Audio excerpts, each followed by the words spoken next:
Good evening, Virgo. I'm Anna. Uh, the untethering I'm observing in your energetic field, it's significant, active, happening whether you're consciously choosing it or not. Disconnection operates on multiple frequencies. Sometimes it's loud, dramatic exits, slammed doors, words that sever bonds permanently. But more often, it's quiet, incremental, a gradual loosening of threads until one day you realize the tapestry that once bound you to someone has completely unraveled without a single catastrophic moment. The severance underway in your world deserves your conscious attention. Distance creates itself through accumulated microchoices. Each unanswered text adding millimeters, each declined invitation stacking bricks, each withheld truth building walls so subtly you don't notice construction until suddenly an entire fortress stands between you and someone who used to have unrestricted access. And you might be building or witnessing someone else build that fortress right now. What I'm picking up on isn't necessarily about conflict. Sometimes disconnection happens peacefully, two people simply growing in directions that create natural divergence. Like trees planted too close together, eventually their root systems need separate territory or they strangle each other trying to share insufficient space. Maybe that's what's happening. You and this person requiring different nutrients, different environments, different amounts of light or shadow. And what once felt like perfect companionship now feels like competition for resources. Neither of you can provide the other adequately. So separation becomes self care rather than betrayal. Hold on, let's sit with this for a moment. Here's what I'm sensing about who this person might be. For some, it's a friendship that's been deteriorating, one of those connections that once felt essential but now feels obligatory, where conversation requires effort instead of flowing naturally, where you're maintaining contact out of history rather than present resonance. And history alone can't sustain connection indefinitely. Eventually, shared past becomes insufficient glue when present compatibility has evaporated. You might be recognizing that someone you once couldn't imagine life without has become someone you're actively imagining life without. And that recognition, however painful, carries important information about who you've become, about what you need now versus what you needed then. For others, this disconnection involves family. Blood doesn't guarantee healthy bonds. And you might be in the difficult process of accepting that someone related to you by biology creates toxicity you can no longer tolerate. That protecting your peace requires limiting or eliminating access to a family member whose presence consistently disrupts your well being.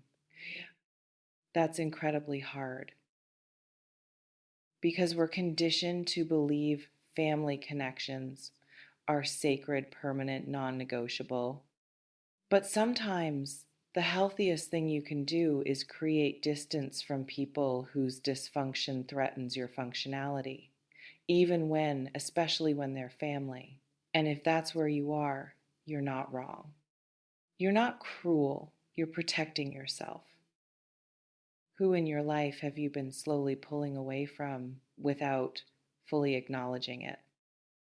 Still, others might be disconnecting from a romantic connection, not through dramatic breakup, but through emotional withdrawal. You might still be technically together, sharing space, maintaining routines, presenting as coupled, but internally you've been disengaging, detaching, creating psychological separation before physical separation becomes possible or necessary. That liminal state is exhausting. Being present while simultaneously absent, performing connection while feeling profoundly disconnected, and the gap between external presentation and internal reality creates cognitive dissonance that can't be sustained indefinitely. Eventually, outer circumstances must align with inner truth, or you fracture trying to maintain the pretense. Let me tell you what makes disconnection necessary rather than optional. It's usually about incompatible evolution. You transformed, they didn't, or they transformed in directions orthogonal to yours, and the people you've become simply don't fit together anymore, regardless of how perfectly your previous versions meshed. And that's nobody's fault. Growth doesn't always happen in parallel. Sometimes one person expands while the other remains static. Sometimes both expand but into entirely different dimensions. Either way, the space where you used to meet no longer exists. So you stop meeting, not because you stopped caring, but because caring alone can't bridge fundamental incompatibility. Here's what I'm also sensing: this disconnection might be triggering guilt, like you're abandoning someone, like you're being disloyal or selfish or cold, especially if this person hasn't done anything overtly harmful. They're just not your person anymore, not your frequency, not your match.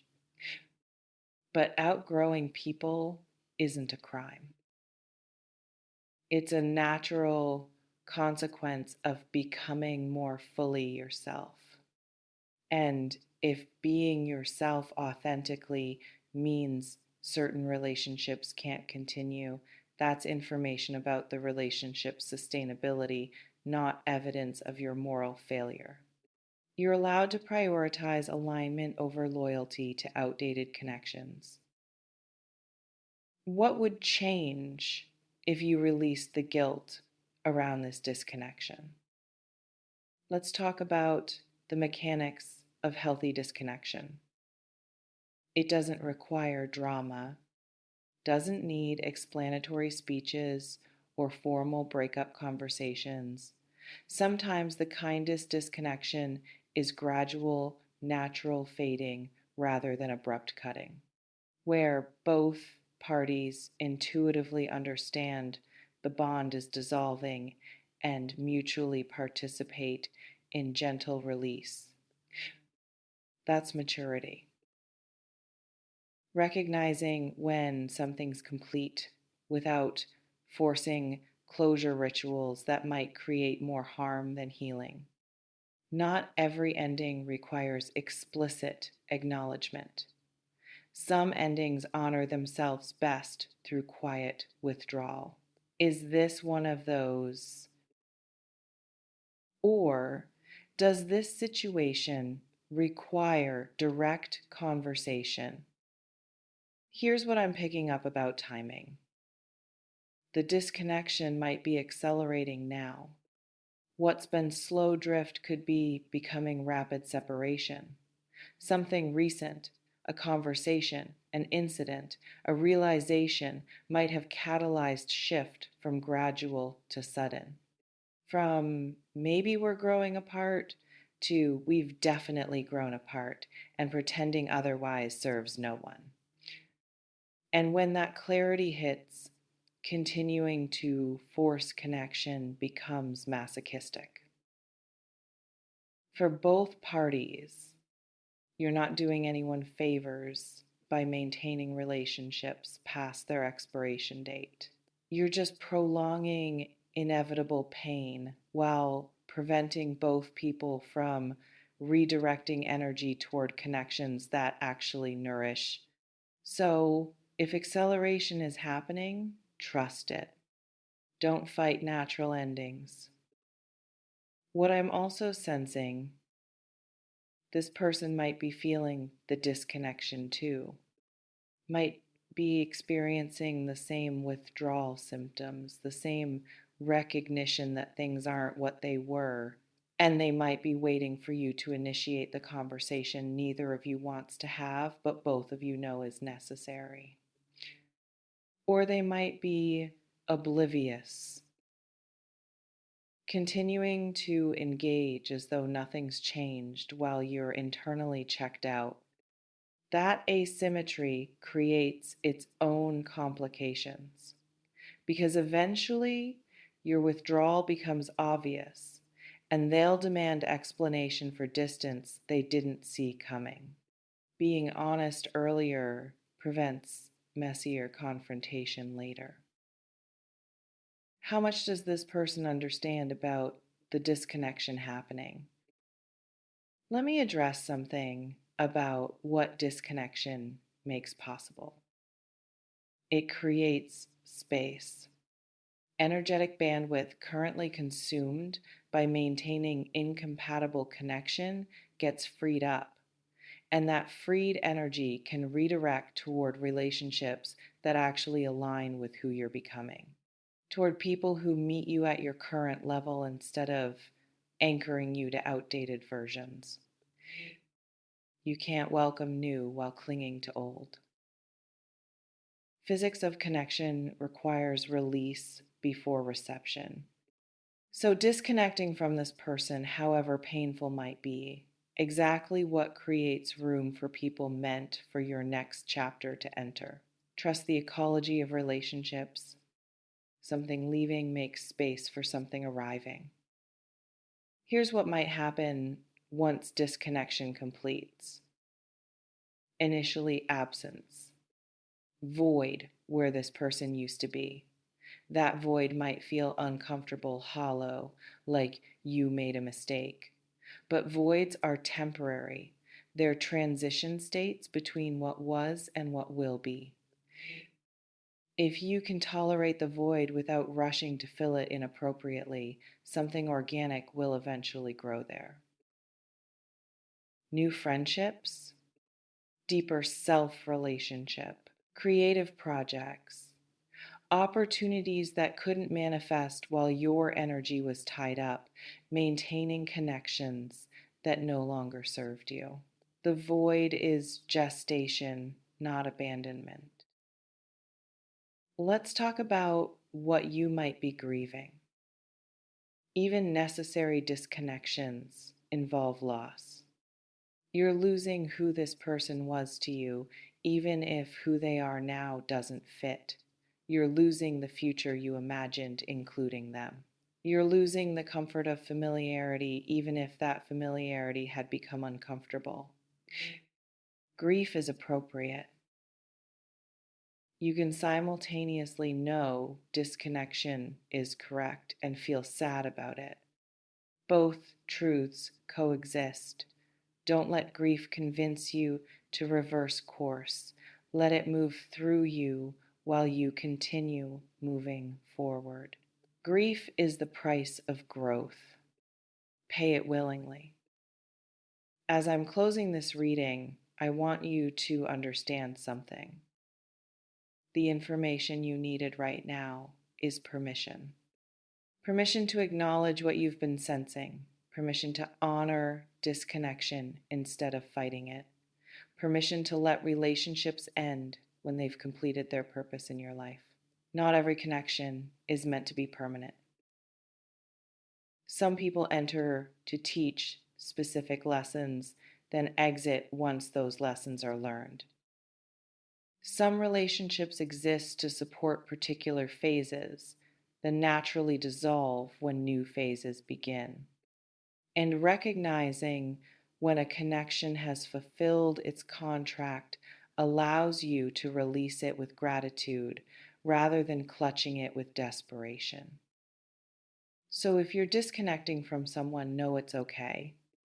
More than okay, it might be essential. And trusting that essentiality, even when it hurts, is how you stay aligned with your highest path. Thank you for being here. If this resonated, share in the comments. Who are you disconnecting from? How does it feel to give yourself permission? Disconnection is sometimes the most loving choice. For everyone involved,